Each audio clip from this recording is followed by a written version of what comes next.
Hi friends, एक और company का रिज़ल्ट आया है। सैजिलिटी इंडिया नाम है उसका, और इसको हम पहले भी डिस्कस कर चुके हैं। तो बेसिकली ये कंपनी क्या करती है, ये बेसिकली आउटसोर्सिंग का काम करती है।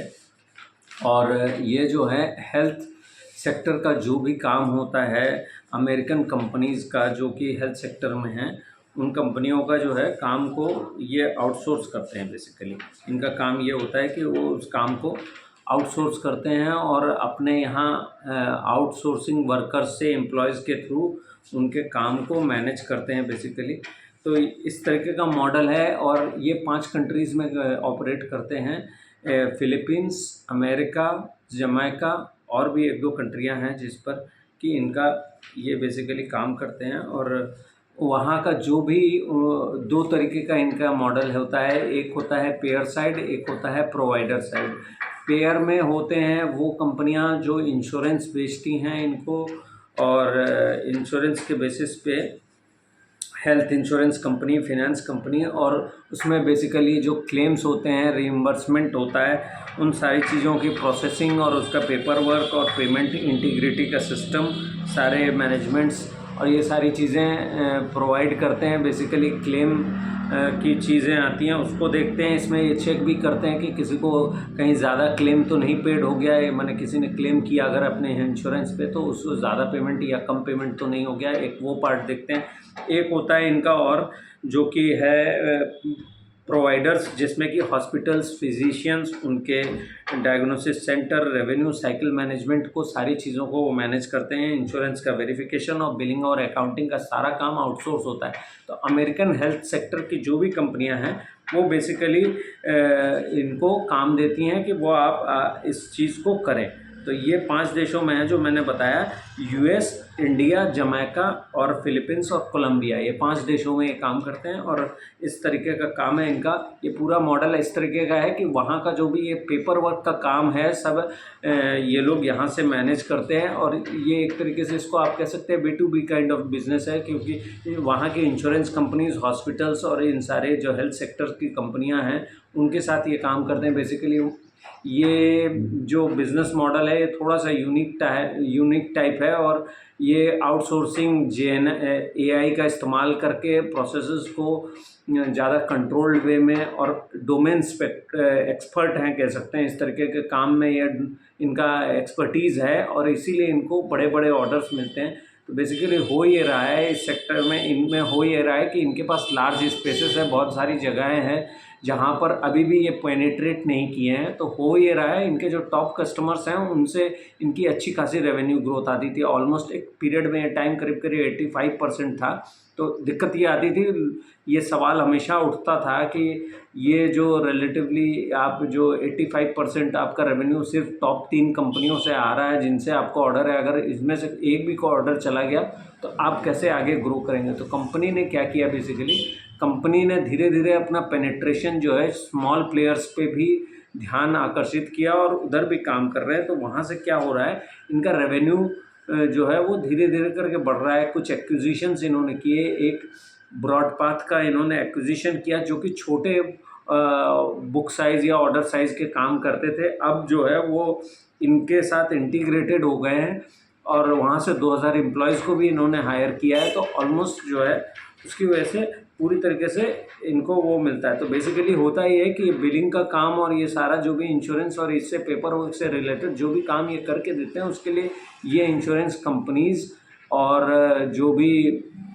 हॉस्पिटल्स या जो भी इस तरीके की कंपनियां हैं, ये इनको एक मार्जिन पे करती हैं जिसके बेसिस पे ये काम करते हैं। तो 17-18 साल से कुछ कंपनियां इनके पास हैं जिनका टॉप 5 क्लाइंट्स हैं, इनका जो रेवेन्यू है वो करीब करीब 79% आता है अभी, और जो वर्क फोर्स है वो करीब करीब 39,000 के आसपास है। तो एक्सपेक्टेशंस ये है कि कंपनी के कई सारे नए 2-3 प्रोजेक्ट्स AI से रिलेटेड कुछ नई ऑफरिंग्स शुरू करने जा रही है, जिसके बेसिस पे इनको उम्मीद है कि अच्छा करेंगे।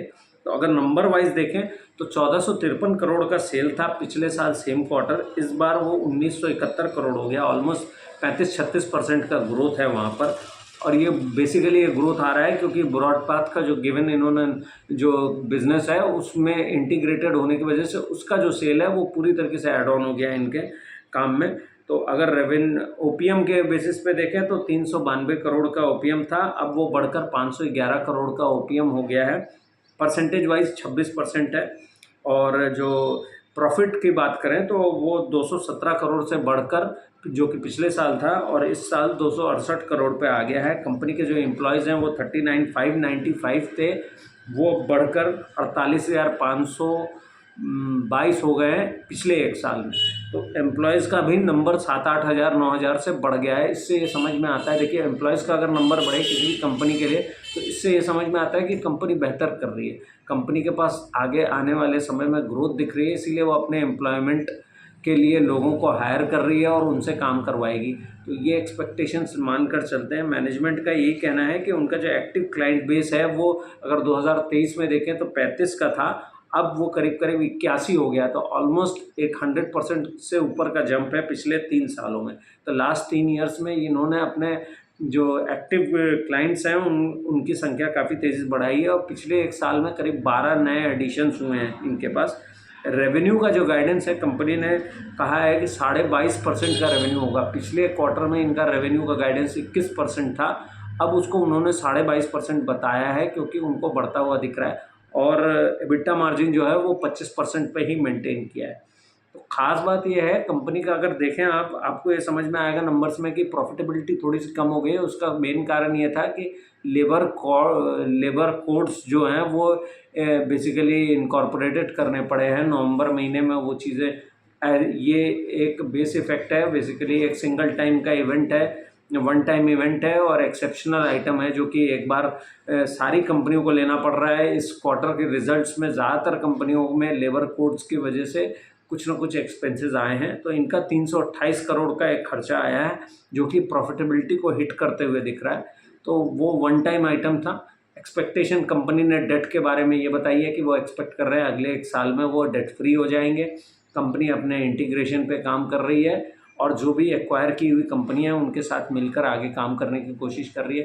कंपनी का ऐसे तो कंपनी का यही कहना है कि इसमें हमारी तरफ से, और ख़ास बात ये आप समझें इसमें होता क्या है, इनको डॉलर टर्म्स में पेमेंट हो रहा है। तो इस समय जो रूपी डिप्रिशिएट हो रहा है, तो उसकी वजह से भी ये ग्रोथ में जो है बेसिकली रेवेन्यू वाइज जो ग्रोथ है वो ज़्यादा बढ़ती हुई दिख रही है। इसी वजह से उसका एक प्राइस का भी इम्पैक्ट है, रुपी का भी। तो इन सारी चीज़ों को अगर देखें कंपनी में, तो कंपनी काफ़ी अच्छा करती हुई दिख रही है। ग्रोथ का मोमेंटम है, अच्छा गाइडेंस है। अगले साल में कैसा क्या गाइडेंस होगा उसको वो अगले क्वार्टर में बताएंगे। कंपनी का ये कहना है कि बेसिकली हम जो अपने तरफ से कोशिश ये करते हैं, उन्होंने ये कहा कि इस तरीके की इंडस्ट्री में हमेशा कोई भी कंपनी जो है वो एडमिनिस्ट्रेटिवली अपने कॉस्ट को कम करने की कोशिश करती है। तो हमारे ऊपर हमेशा ये प्रेशर होता है कि हम उनको कम पैसे में अच्छे से अच्छी सर्विसेज दें। होता यह है कि ये इतना टीडियस जॉब होता है, इतना मुश्किल काम होता है कि कोई भी कंपनी खुद से करना नहीं चाहती, तो किसी न किसी को पूरा काम हैंडओवर कर देना उसके लिए बेहतर होता है, क्योंकि वो इंटीग्रेटेड करके पूरी तरीके से पूरा काम करके देंगे आपको। बेसिकली ये ऐसा है कि वहाँ की हेल्थ इंश्योरेंस कंपनीज़ कह लीजिए या हॉस्पिटल्स के लोग हैं जो वो अपने जो मेन जॉब है उस पर ज़्यादा फोकस करते हैं। वो इस तरीके के आउटसोर्सिंग, इंश्योरेंस क्लेम्स और पेपर वर्क्स और इस तरीके के काम को सबको आउटसोर्स करते हैं। इवन बेसिकली ये कंपनी का काम ये भी है कि किसी का इंश्योरेंस का क्लेम जो है वो अगर कम है तो उस पर भी इश्यूज़ अगर रेज़ होते हैं तो उसको सॉल्व करना, इस तरीके की सर्विसेज भी प्रोवाइड करते हैं। तो अगर आप देखें तो काफ़ी लंबा एक्सपीरियंस और काफ़ी डेप्थ एनालिसिस है इस बारे में कि मैंने क्या करना है हमने। तो कंपनी जो है वो काफ़ी दूर तक और काफ़ी डेप्थ में जाकर काम कर रही है। तो कंपनी का एक्सपेक्टेशन यही है कि हम इसी रेंज से ग्रो करेंगे। आने वाले समय में भी हम नए क्लाइंट्स और नए एक्विजिशंस के बारे में देखते रहेंगे। तो बाकी ओवरऑल सब कुछ ठीक लग रहा है कंपनी में, अच्छा रिज़ल्ट है। हाँ, मैं इसको अब ऐसे कह सकता हूँ, ये थोड़ा सा यूनिक तरीके का बिज़नेस है और देखना होगा। आप अपना ड्यू डिलिजेंस ज़रूर करें, कंपनी के बारे में ज़रूर जानकारियाँ इकट्ठा करें, पहले अपना एनालिसिस करें। कोई बाई सेल की रिकमेंडेशन मैं नहीं कर रहा हूँ किसी भी स्टॉक में। मैं डिस्क्लेमर दे दूँ कि मैं इस स्टॉक में इन्वेस्टेड हूँ, तो मैं ये नहीं कहूँगा कि आप कोई बाई सेल की रिकमेंडेशन इसको लें। आपका कोई भी सवाल हो इस स्टॉक को रिलेटेड तो ज़रूर पूछें। मुझे अगर इन्फॉर्मेशन होगी तो मैं ज़रूर हेल्प करने की कोशिश करूँगा। Thank you so much.